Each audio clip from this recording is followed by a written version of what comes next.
The vote we will soon take to provide military weapons for Ukraine is the most important vote we will ever take as United States senators. If we fail to help Ukraine, Putin will invade a NATO nation.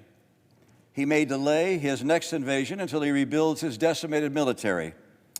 But we must be clear-eyed.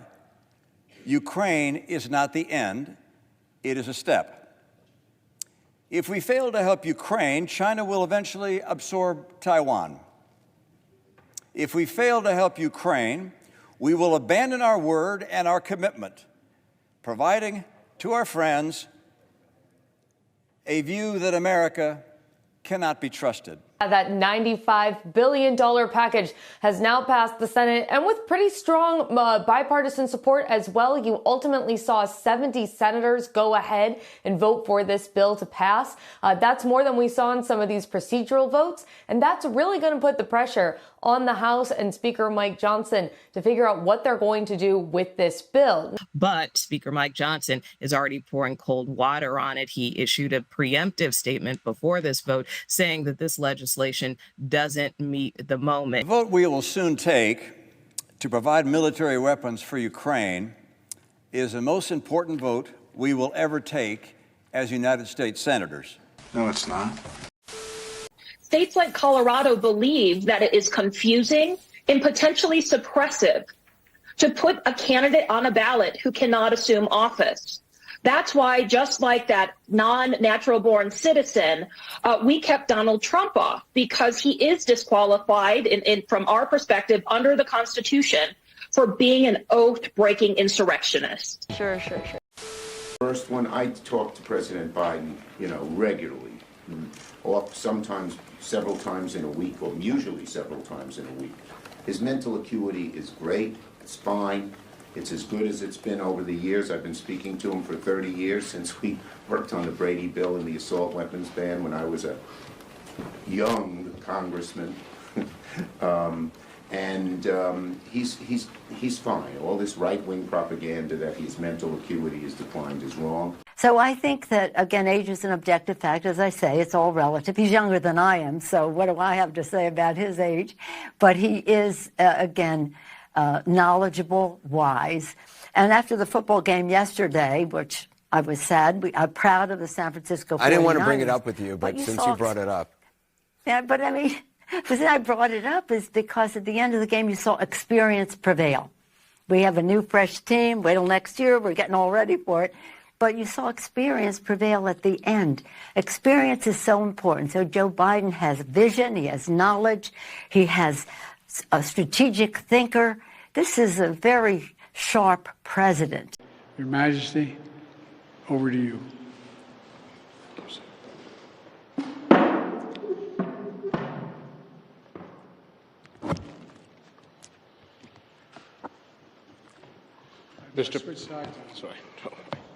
Mr. President. ABC News Ipsos poll shows that 86% of Americans think Biden is too old to serve another term. That is a higher percentage than what we found in a previous poll in September. So clearly polling shows this is a persistent issue. What is the White House strategy to try and change that perception? So look, we're going to continue to lead on leadership, right? We're going to continue to focus on what this president has been able to get done, what the president has been able to get done on behalf of the American people. And look, I'll quote a little bit of what the First Lady said, I think incredibly well, just a couple days ago. President Biden does more in 1 hour than most people do in a day. I don't have anything yet for tomorrow, Wednesday, or Thursday. Obviously, when things move or we have something to share, we'll certainly put that out there on the daily guidance. And obviously, there's some movement happening in Congress as well that we're keeping a close eye on. And so once we have more to share, we'll have more to share on that. New policy making it harder for trans folks to get licenses in Florida. Advocating in front of an Orange County DMV, many seen lying down, others holding signs in protest of this new memo from the head of Florida Highway Safety and Motor Vehicle.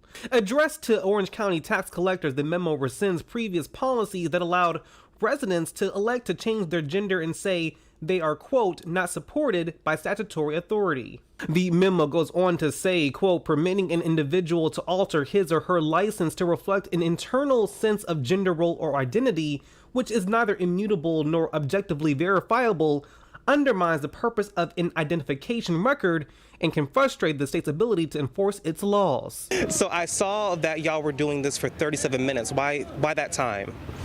37 minutes is representative of the 37% of respondents to that survey of transgender Floridians who reported abuse, discrimination, and violence towards them as a result of presenting an ID that does not match their gender presentation. Activist Lana Dunn says the die-in comes as LGBTQ rights are on the forefront of politics. We've testified in front of the Senate, the House of Representatives, all to no avail.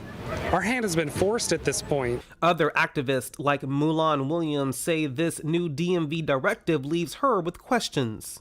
What harm are we doing by getting our gender marker changed? What harm are we doing by being our true authentic selves? I don't think that means what you think it means. Dozens of Iowans gathered at the Capitol tonight, sharing their views on the state's latest gender identity bill. The Education Committee held a public hearing at the State House today. House File 2389 has received pushback from LGBTQ groups since being introduced about 2 weeks ago. If passed, the bill would require transgender people to have their sex at birth as well as their gender identity after transitioning listed on certain documents like birth certificates. The legislation also defines gender terms to correlate solely with one's sex assigned at birth.